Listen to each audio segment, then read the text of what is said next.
तो हम live process start किए हुए थे। सबसे पहले हम आप लोगों को बताया था कि इंट्रोडक्शन लाइव प्रोसेस का। तो उसमें हम ये बताते कि लिविंग थिंग और नॉन लिविंग थिंग को कैसे डिफरेंशिएट करें। तो डिफरेंशिएट करने का बहुत सारा कैरेक्टरिस्टिक था, बहुत सारा प्रॉपर्टी था लिविंग थिंग और नॉन लिविंग थिंग का, जिससे हम लोग डिफरेंशिएट कर सकते हैं। जैसे कि जो लिविंग थिंग होता है वो लिविंग सेल से बना होता है, जबकि जो नॉन लिविंग थिंग होता है उसमें कोई लिविंग सेल नहीं होता है। जो लिविंग थिंग होता है लाइफ को पोज करता है, जबकि जो नॉन लिविंग थिंग होता है वो पोज नहीं करता है। जो लिविंग थिंग होता है वो रिस्पायरेशन शो करता है, एक्सक्रीशन शो करता है, न्यूट्रिशन शो करता है और उसमें मेटाबॉलिज्म होता है। जबकि जो नॉन लिविंग थिंग होता है उसमें कोई मेटाबॉलिज्म नहीं होता है, कोई भी केमिकल रिएक्शंस नहीं चलता है। जो लिविंग थिंग होता है वो मूवमेंट शो करता है और जो नॉन लिविंग थिंग होता है वो भी मूवमेंट शो करता है। पर डिफरेंस ये था कि जो लिविंग थिंग होता है वो अपने आप मूव करता है, जबकि जो नॉन लिविंग थिंग होता है वो अपने आप मूव नहीं कर सकता है। कोई ना कोई बाहर से कोई एक्सटर्नल फोर्स चाहिए उस चीज़ को मूव करने के लिए, ठीक है। और एक लास्ट बात ये बताया था कि जो लिविंग थिंग होता है उसमें भी ग्रोथ होता है, जो नॉन लिविंग थिंग होता है उसमें भी ग्रोथ होता है। तो डिफरेंस क्या है? तो डिफरेंस ये था कि जो लिविंग थिंग होता है उसमें जो ग्रोथ होता है वो होता है एक्सटर्नल और इंटरनल दोनों।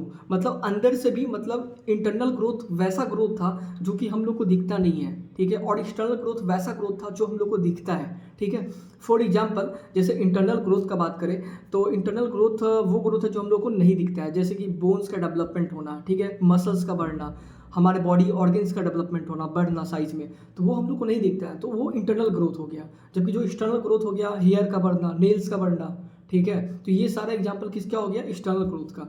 तो जो नॉन लिविंग थिंग होता है वो सिर्फ एक्सटर्नल ग्रोथ शो करता है। और हम बताए थे एग्जाम्पल में एक्सटर्नल ग्रोथ कैसे शो करता है। तो हम एग्जाम्पल दिए थे सॉइल इरोजन का। अगर कोई सरफेस पहले प्लेन है, फिर समय जैसे जैसे बीतता है तो सॉइल इरोजन होता है। बगल कहीं पे मान लेते हैं कि कोई खेत वेत है, वहाँ पे सॉइल इरोजन हो रहा है, बाढ़ आया और हवा चल रहा है, जिसमें सॉइल इरोजन हुआ, धीरे धीरे क्या होता है, जो प्लेन सरफेस है वहाँ पे मिट्टी जमा होने लगता है। फिर जमा होते होते एक टाइम ऐसा आता है कि वो बहुत ऊंचाई टाइप का कुछ बन जाता है, ठीक है। तो पहले अगर हम देखें तो सरफेस प्लेन था, बाद में वो सरफेस चेंज हो गया उसका शेप। तो हम लोग कह सकते हैं कि अब ये सरफेस का ग्रोथ हुआ है। तो ये जो ग्रोथ था वो एक्सटर्नल, जो हम लोग को दिख रहा था, इसलिए इसको कह दिया एक्सटर्नल ग्रोथ। तो जो नॉन लिविंग थिंग होता है वो एक्सटर्नल ग्रोथ सिर्फ शो करता है, जबकि जो लिविंग थिंग होता है वो एक्सटर्नल और इंटरनल दोनों ग्रोथ शो करता है, ठीक है। इसके बाद हम लोग जाने थे कि लाइफ प्रोसेस एक्चुअल होता क्या है। तो लाइफ प्रोसेसेस ये चैप्टर का नाम है, ठीक है। तो लाइफ प्रोसेस का मतलब है कि लाइफ मतलब जीवन। तो जीवन को एग्जिस्ट होने के लिए, ठीक है, जीवन मतलब चलने के लिए हम लोग जो भी एक्टिविटी परफॉर्म करते हैं अपने पूरे लाइफ में, वो सारा एक्टिविटी क्या कहलाता है? Life processes. मतलब वैसा एक्टिविटी जो अगर हम लोग नहीं करेंगे तो हम लोग जिंदा नहीं रह सकते, ठीक है। तो वैसे सारे एक्टिविटी को हम लोग कहेंगे लाइफ प्रोसेसेस। तो life process basically 4 important activity है जो हम लोग परफॉर्म करते हैं। कोई भी लिविंग ऑर्गेनिज्म है तो वो 4 वो एक्टिविटी जरूर परफॉर्म करता है अगर लिविंग है तो सबसे पहले होता है न्यूट्रिशन, उसके बाद होता है रिस्पायरेशन, उसके बाद होता है ट्रांसपोर्टेशन और चौथा है लास्ट, वो है एक्सक्रीशन। तो मतलब ये चारों प्रोसेस वो करेगा ही करेगा अगर वो लिविंग है, ठीक है। अगर वो नॉन लिविंग है तो ये इसमें से कोई भी प्रोसेस वो नहीं करेगा। तो ये था मतलब लाइफ प्रोसेसेस। तो लाइफ प्रोसेस बेसिकली का मतलब है कि जो भी एक्टिविटी हम लोग ये चारों एक्टिविटी करते हैं लाइफ को सस्टेन रखने के लिए, उसको हम लाइफ प्रोसेस कहते हैं। तो एक और चीज़ बताया था कि क्या रिप्रोडक्शन लाइफ प्रोसेस के अंदर आएगा। तो स्वाभाविक बात है कि अगर कोई ऑर्गेनिज्म, 2 ऑर्गेनिज्म है, ठीक है, एक मतलब मान लेते 2 इंसान है, ठीक है, एक क्या होता है कि अब जन्म लिया, वो भी जन्म लिया, बड़ा हुआ, एडल्ट हुआ दोनों। अब वो दोनों क्या करेगा? रिप्रोडक्शन करेगा, ठीक है। मान लेते हैं एक रिप्रोडक्शन कर रहा है, दूसरा नहीं कर रहा है, तो क्या जो रिप्रोडक्शन नहीं कर रहा है वो मर जाएगा? नहीं मरेगा, बिल्कुल नहीं मरेगा, वो पूरे लाइफ जिएगा। ये भी पूरे लाइफ जिएगा, ये भी पूरे लाइफ जिएगा। तो क्या रिप्रोडक्शन करना जरूरी है? रिप्रोडक्शन करे तो भी सही, रिप्रोडक्शन नहीं करे तो भी सही। तो रिप्रोडक्शन का मतलब क्या होता है? तो रिप्रोडक्शन का बेसिकली मतलब होता है, यही मोटो होता है कि हमको जनरेशन बढ़ाना होता है, ना कि रिप्रोडक्शन करना इसेंशियल है कि अगर हम रिप्रोडक्शन नहीं करेंगे तो हम लोग मर जाएंगे, ठीक है। किसी स्पीसीज का एग्जिस्ट करने का बात नहीं कर रहे यहाँ पे। एक जो ऑर्गेनिज्म जन्म लिया है और उसके मरने तक सरवाइव करने का हम यहाँ पे बात कर रहे हैं, ठीक है। तो अगर रिप्रोडक्शन नहीं भी करे ऑर्गेनिज्म तो सरवाइव कर सकता है, अगर रिप्रोडक्शन करे तो भी सही, ठीक है। तो रिप्रोडक्शन इसीलिए इसेंशियल क्राइटेरिया नहीं होता है डिफाइन करने का लाइफ प्रोसेसेस को, ठीक है। उसके बाद हम लोग स्टार्ट किए थे सबसे पहले न्यूट्रिशन। तो न्यूट्रिशन का बेसिकली मतलब ये बताया था कि न्यूट्रिशन वो प्रोसेस होता है जिसमें कोई ऑर्गेनिज्म फूड को इनटेक करता है और उसको अपने बॉडी में यूटिलाइज करता है वेरियस एक्टिविटी को परफॉर्म करने के लिए, जैसे कि वो मूव करता है, सोता है, हंसता है, खेलता है, पढ़ता है। तो ये सारे एक्टिविटी को परफॉर्म करने के लिए एनर्जी चाहिए होता है। तो ये एनर्जी कहाँ से मिलता है? हम लोगों को खाना खा के मिलता है, ठीक है। और ये एनर्जी का सोर्स क्या होता है खाने में, तो कार्बोहाइड्रेट होता है। वैसे ही अगर हम लोग की बॉडी को डेवलपमेंट होना है तो हमारा बॉडी डेवलप कैसे होगा, अगर मान लेते हैं कहीं छिला गया तो यहाँ पे टिश्यू डैमेज हो गया, वो टिश्यू रिपेयर कैसे होगा, तो with the help of protein. तो हमारे बॉडी को प्रोटीन जरूरी है इसलिए कि बॉडी के डेवलपमेंट के लिए और बॉडी टिश्यू के रिपेयर के लिए, ठीक है। तो ये प्रोटीन कहाँ से मिलेगा, तो ये प्रोटीन हम लोग को खाना खाने से मिलेगा, ठीक है। तो न्यूट्रिशन बेसिकली होता है कि फूड को इनटेक करना और उस फूड को अपने बॉडी में यूटिलाइज करना वेरियस एक्टिविटी को परफॉर्म करने के लिए, उसी को हम लोग कहते हैं न्यूट्रिशन।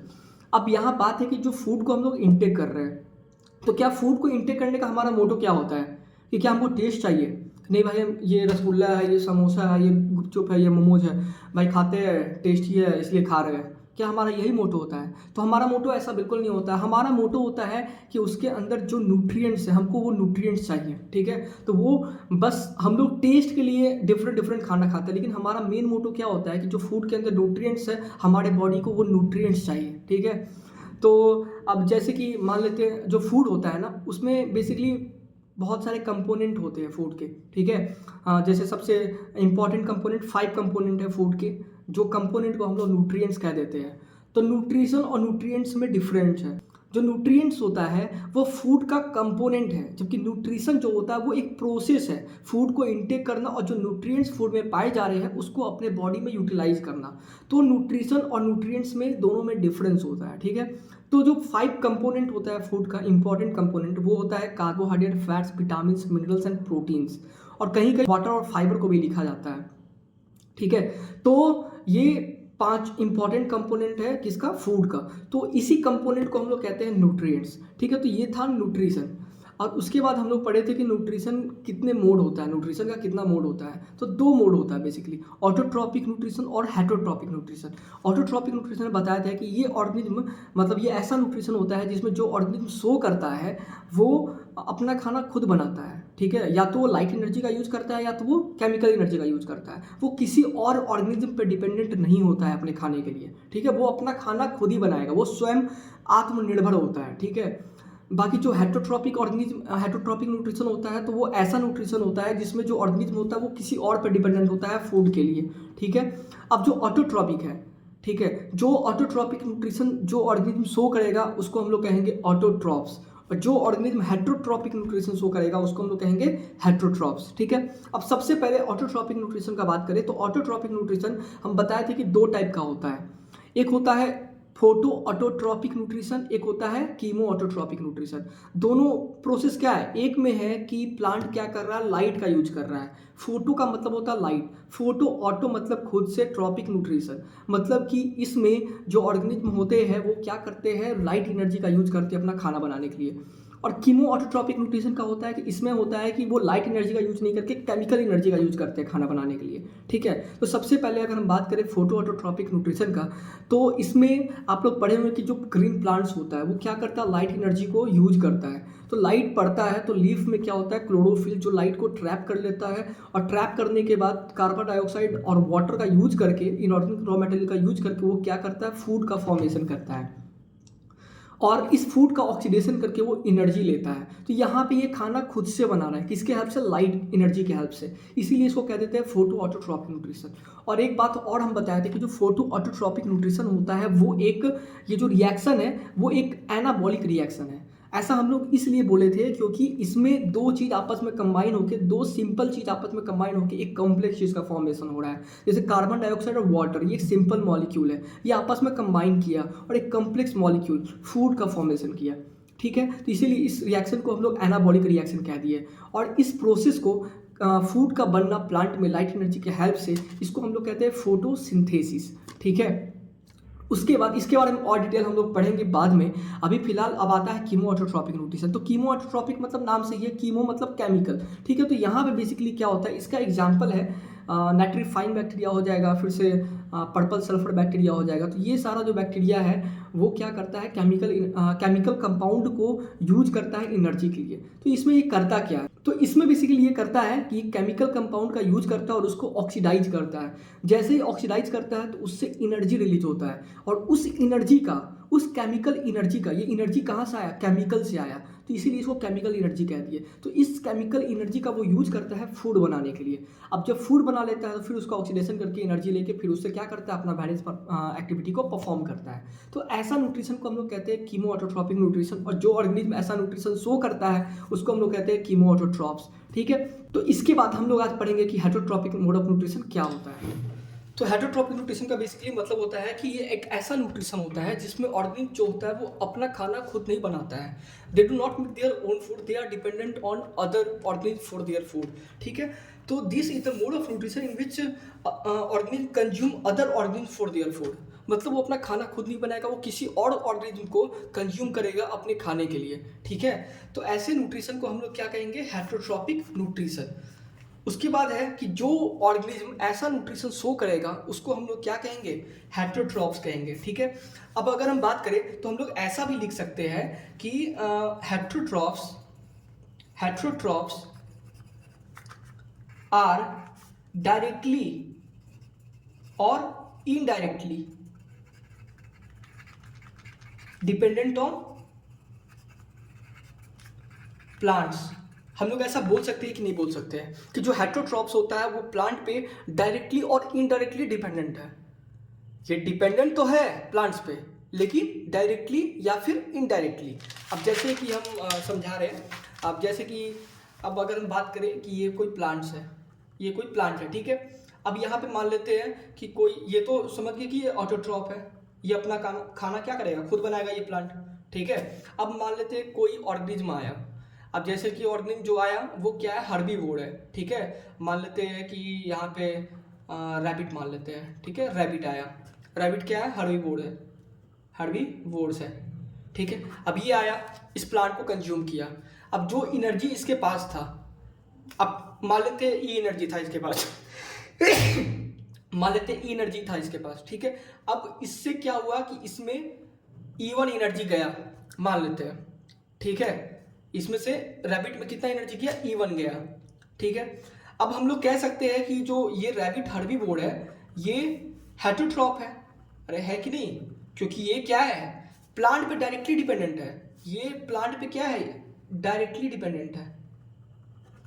मतलब प्लांट और इसके बीच में कोई नहीं आ रहा है, ये डायरेक्टली किस पर डिपेंडेंट है, प्लांट पे। ये हेटरोट्रॉप्स है, स्वाभाविक बात है। अब अगर मान लेते हैं कि ये दूसरा प्लांट है, ये प्लांट एक था, ये दूसरा प्लांट है। अब इसके पास भी एनर्जी है। ठीक है, अब क्या हुआ कि इसको रैबिट आया कंज्यूम करने। अब रैबिट कंज्यूम किया, अब इसको E1 एनर्जी इससे मिल गया। अब क्या हुआ कि इस रैबिट को भी कोई और ऑर्गेनिज्म, मान लेते हैं लायन, कंज्यूम कर लिया। ठीक है, अब जब लायन कंज्यूम कर लिया तो इसके पास जो एनर्जी था वो किसके पास आ गया, उसमें से कुछ एनर्जी किसके पास आ गया, लायन के पास आ गया। तो ये जो एनर्जी था, ये एनर्जी का सोर्स कौन था, प्लांट था ना। यही एनर्जी तो कर करके यहाँ पे ट्रांसफर हुआ है ना।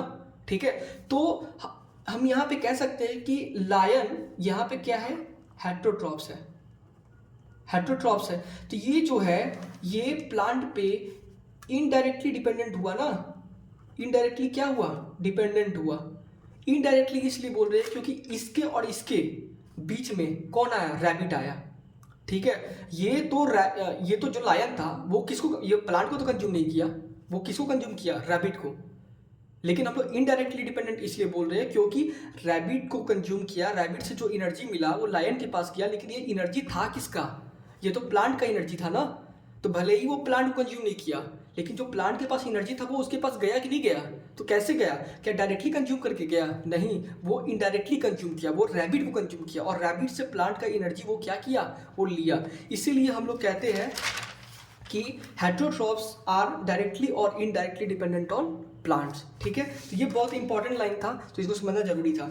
अब यहाँ पे आता है टाइप्स ऑफ हेटरोट्रॉपिक न्यूट्रिशन। तो सबसे पहले है पैरासाइटिक न्यूट्रिशन। तो पैरासाइटिक न्यूट्रिशन का मतलब होता है कि ये ऐसा न्यूट्रिशन है जिसमें जो ऑर्गेनिज्म होता है वो या तो अपने होस्ट बॉडी के अंदर रहता है और या तो होस्ट बॉडी के बाहर रहता है, और अपना जो फूड होता है, जो न्यूट्रिएंट्स होता है, उसको डायरेक्टली ब्लड से क्या करता है, सक करके एब्जॉर्ब करके उसको क्या करता है, टेक करता है। ठीक है, तो these organism that show this mode of nutrition are called parasites. तो सबसे पहले कि जो ऑर्गेनिज्म ऐसा न्यूट्रिशन शो करेगा उसको हम लोग क्या कहेंगे, parasite. The parasites obtain nutrients by living और on in the body of the host, मतलब या तो ये बॉडी के अंदर रहेगा या तो ये बॉडी के बाहर रहेगा। अगर ऑर्गेनिज्म बॉडी के अंदर रह के न्यूट्रिशन ले रहा है तो उसको हम लोग कह देंगे एंडोपैरासाइट। अगर वो ऑर्गेनिज्म बॉडी के बाहर रह के बॉडी से न्यूट्रिशन ले रहा है तो उसको हम लोग क्या कह देंगे, एक्टोपैरासाइट।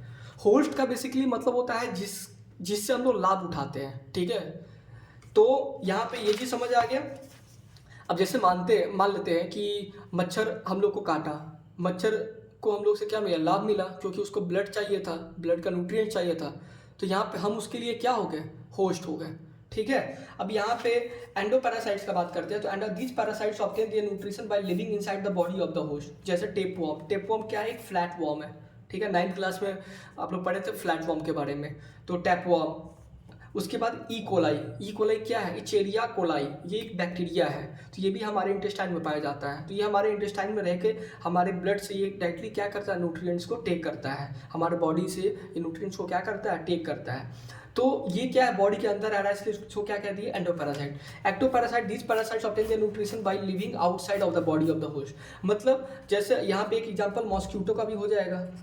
अब जो मॉस्किटो है ये बॉडी के अंदर जाके ब्लड लेता है क्या, नहीं ना, बॉडी के बाहर ये रहता है और काटता है, फिर ब्लड बाहर से सक करता है। तो ये क्या हो गया, बॉडी के बाहर रह के न्यूट्रिशन ले रहा है। इसको क्या कह देंगे हम लोग, एक्टोपैरासाइट। लाइस का मतलब हो गया जू, जो सर में जो जू होता है। लीच का मतलब जोक हो गया, जो ब्लड सक करता है। कस्क्यूटा इंपॉर्टेंट है, ये एग्जाम में पूछ देता है। कस्क्यूटा एक प्लांट है, ठीक है, एक्टोपैरासाइट है। मतलब ये किसी और प्लांट के ऊपर ये रहता है और उस प्लांट से अपना न्यूट्रिशन लेता है। इसका दूसरा नाम है अमरबेल। तो ये याद रखना है, एक्टोपैरासाइटिक प्लांट है ये कस्क्यूटा। ये एनसीईआरटी में भी दिया हुआ है। और सेप्रोफाइटिक न्यूट्रिशन, तो ये ऐसा न्यूट्रिशन होता है जिसमें जो ऑर्गेनिज्म होता है वो क्या करता है कि फूड का डाइजेशन बॉडी के बाहर करता है, और वो जो ऑर्गेनिज्म होता है वो डेड एंड डिकेइंग मैटर को बेसिकली कंज्यूम करता है, ठीक है। तो ऐसा न्यूट्रिशन जो भी ऑर्गेनिज्म शो करेगा उसको हम लोग कह देंगे सेप्रोट्रॉप्स, सेप्रोफाइट्स, ठीक है। सेप्रोफाइटिक न्यूट्रिशन, सेप्रोफाइट्स या फिर सेप्रोट्रॉप्स कह देंगे। अब feed on dead and decaying matter, मतलब कि सारा गला चीज में ये क्या करता है, उसको कंज्यूम करता है, ठीक है। अब they digest the food externally before the nutrients are absorbed. अब इसमें क्या होता है कि मान लेते हैं ये बॉडी सरफेस है, ठीक है। तो ये मान लेते हैं यहाँ पे कोई डेड मक्खी या कोई चीज़ बैठ गया या कोई पड़ा हुआ है, तो ये क्या करेगा, बॉडी से बाहर डाइजेस्टिव एंजाइम का सिक्रीशन करेगा।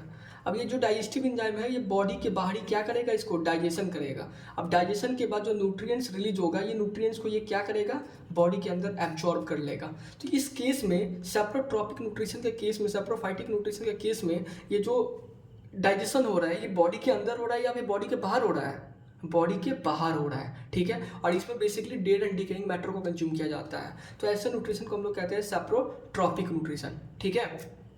अब एक चीज़ और याद रखना है, पैरासाइटिक न्यूट्रिशन में यहाँ पे जो पैरासाइट्स होते हैं वो क्या करते हैं, डायरेक्टली न्यूट्रिएंट्स को हमारे ब्लड से एब्जॉर्ब करते हैं। तो इनको डाइजेशन करने का कोई जरूरत होता नहीं है बेसिकली, इसलिए इनका जो डाइजेस्टिव सिस्टम होता है पैरासाइट्स का वो बहुत ज़्यादा रेड्यूस होता है, ठीक है। अब यहाँ पे हम बात करते हैं सेप्रोफाइट्स का।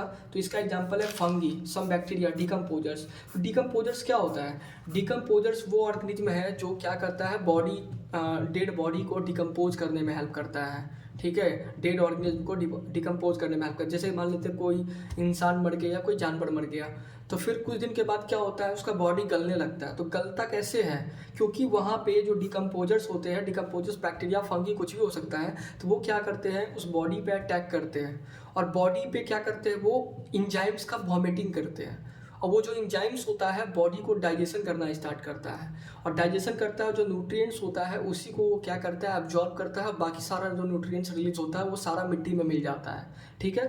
तो इसी चीज़ को हम लोग कैसा न्यूट्रिशन कहते हैं, सेप्रोफाइटिक न्यूट्रिशन कहते हैं। अब एक एग्जांपल है ब्रेड मोल्ड। तो ये भी क्या एक फंगी है, क्या है, फंगी है। ये जो ब्रेड जब खराब हो जाता है ना तो उसी में ये लगता है ब्रेड मोल्ड, ठीक है, ब्लैक कलर का समथिंग का होता है। अब एक आता है होलोजोइक न्यूट्रिशन। तो ये एक ऐसा न्यूट्रिशन है जिसमें कोई ऑर्गेनिज्म किसी सॉलिड और लिक्विड, ठीक है, किसी भी चीज़ को कंज्यूम करता है, सॉलिड या फिर लिक्विड, और उसको कंज्यूम करने के बाद अपने बॉडी में डाइजेस्ट करता है, फिर उसको क्या करता है, एब्जॉर्ब करता है, फिर उसको अपने बॉडी सेल के पास एसिमिलेट करता है, ठीक है, उसका यूज करता है, और जो बच जाता है अनडाइजेस्टेड वेस्ट उसको क्या करता है, बॉडी से रिमूव करता है। तो इतना जो प्रोसेस करता है उसको हम लोग कहते हैं, शो करता है, तो उसको हम लोग कहते हैं होलोजोइक न्यूट्रिशन। ठीक है, अब इसमें क्या होता है कि जो डाइजेशन है कहाँ हो रहा है, बॉडी के अंदर हो रहा है। तो सबसे पहले हम लोग क्या किए, इंजेशन किए, उसके बाद उस फूड का क्या किए, डाइजेशन किए, फिर एब्जॉर्प्शन किए, उसके बाद एसिमिलेशन किया। एसिमिलेशन का मतलब होता है कि उसका पूरे बॉडी में ट्रांसपोर्ट करना, उस फूड, उस एब्जॉर्ब्ड न्यूट्रिएंट्स का ब्लड के हेल्प से पूरे बॉडी सेल के पास उसको पहुंचाना, और उस सेल का उस न्यूट्रिएंट्स का यूज करना ही क्या कहलाता है, एसिमिलेशन। ठीक है, मतलब एसिमिलेशन का मतलब हो गया कि जो न्यूट्रिएंट्स एब्जॉर्ब हुआ है डाइजेशन के बाद वो ब्लड में गया, अब ब्लड के हेल्प से क्या हुआ, पूरे बॉडी सेल के पास वो गया, अब बॉडी सेल क्या किया, उस न्यूट्रिएंट्स का यूज किया अपने डेवलपमेंट के लिए, तो उसी चीज़ को हम लोग कह दिया एसिमिलेशन। अब उसके बाद जो अनडाइजेस्टेड चीज़ बच गया बॉडी में उसको क्या होना है, बॉडी से रिमूव होना है। तो वो कौन से प्रोसेस से रिमूव होता है, तो इजेशन प्रोसेस से रिमूव होता है। तो ये सारा प्रोसेस जो ऑर्गेनिज्म शो करेगा, तो ऐसे न्यूट्रिशन को हम लोग कह देंगे होलोजोइक मोड ऑफ न्यूट्रिशन। अब इसका एग्जांपल है एनिमल्स, ह्यूमंस और अमीबा। अमीबा इंपॉर्टेंट है। अमीबा एक यूनिसेलुलर यूकैरियोट्स होता है। ठीक है, यूनिसेलुलर यूकैरियोट्स होता है। अब यूकैरियोट्स प्रोकैरियोट्स दो चीज़ होता है, तो वो आपको डिफरेंस पता होना चाहिए, बेसिक चीज़ है वो। तो यूनिसेलुलर मतलब कि जो सिंगल सेल का बना है, तो अमीबा यूनिसेलुलर यूकैरियोट्स होता है। ठीक है, तो यहाँ पे एग्जाम में ये भी पूछा जाता है कि holozoic mode of nutrition in amoeba को एक्सप्लेन करो। तो याद रखना है कि अमीबा जो होता है यूनिसेलुलर यूकैरियोट्स होता है, इसका शेप जो होता है इरेगुलर से बॉडी होता है, इसके पास कोई सिलिया और फ्लैजिला नहीं होता है मूव करने के लिए। ये अपने बॉडी शेप के कारण with the help of body shape, irregular body shape का यूज करके वो क्या करता है, मूव करता है। ठीक है, amoeba reproduce asexually by binary fission. ये क्या करता है, मान लेते हैं ये अमीबा है, तो ये न्यूक्लियस है, तो ये क्या होता है, ये डिवाइड हो जाता है, ऐसे ऐसे करके डिवाइड, तो न्यूक्लियस भी इसका क्या होता है, डिवाइड होता है, फिर बीच से ऐसे तो ये हो जाता है, और फिर ये दो स्ट्रक्चर फॉर्मेशन कर देता है। तो इसी प्रोसेस को हम लोग कहते हैं बाइंडरी फिजन। ठीक है, तो ये बाइंडरी फिजन से क्या होता है, डिवाइड करता है खुद को। अब यहाँ पे डायग्राम के थ्रू बना हुआ है, तो एग्जाम में जब भी अगर न्यूट्रिशन शो करने का आता है अमीबा का, तो ये डायग्राम बनाना जरूरी है। तो ये सबसे पहले अमीबा है, इसका बॉडी शेप इरेगुलर है। अब ये क्या करता है, जैसे ही फूड पार्टिकल आता है तो ये एक सूडो माउथ का फॉर्मेशन करता है, जिसको हम लोग कहते हैं सूडोपोडिया। सूडोपोडिया बनाता है। अब सूडोपोडिया के हेल्प से क्या करता है, इस फूड को ट्रैप कर लेता है। अब ये फूड को ट्रैप कर लेता है, तो ट्रैप करने के बाद किस में रखता है फूड को, तो फूड वैक्यूल के अंदर रखता है।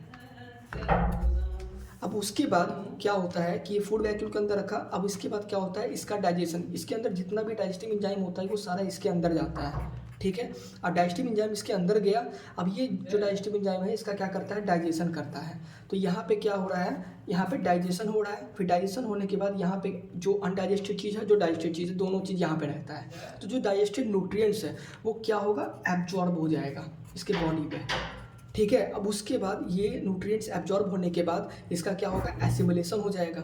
ठीक है, अब जो अनडाइजेस्टेड चीज़ बचा, अब उसको क्या करेगा, अमीबा अपने बॉडी से रिमूव कर देगा, फिर से ये वैक्यूल इसमें सट जाएगा, और यहाँ से क्या होगा, ये मेम्ब्रेन टूट जाएगा, और ये जो अनडाइजेस्टेड चीज़ बचा हुआ था ये क्या होगा, इसके बॉडी से आउट हो जाएगा।